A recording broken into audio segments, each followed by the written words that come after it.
It appears that lockdown in the UK is working. The latest study from Imperial College in London has found infections in England have dropped by 2/3. The reproduction rate of the virus is now estimated to be 0.72. It needs to stay below 1 to stop the infection rate from growing exponentially. It's estimated that 1 in 200 people in England are carrying the virus.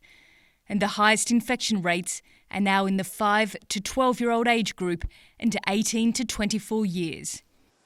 But researchers say the rates are still too high.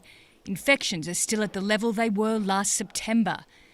And there are as many people in hospital with COVID-19 as there was during the first wave. British Prime Minister Boris Johnson says there'll be no rush out of lockdown, and it will be driven by the data, not dates. That's why we'll be setting out what we can on Monday the 22nd about the way ahead, and it'll be based firmly on a cautious and prudent approach to coming out of lockdown in such a way as to be irreversible. We want to be going one way from now on. The government is depending on its vaccination program to protect the most vulnerable people in society and drive down the rate of infection by reducing transmission. The UK has also received regulatory approval to undertake the world's first human vaccine challenge for COVID-19.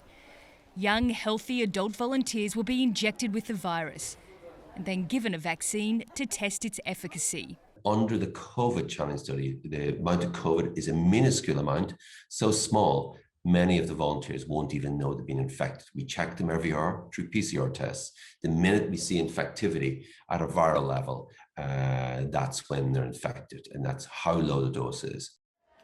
Researchers will also be able to monitor how the disease progresses every minute from the first moment of infection. And that could unlock many of the mysteries of COVID-19 and ideally help scientists develop treatment for years to come. Nicole Johnston, CGTN, London.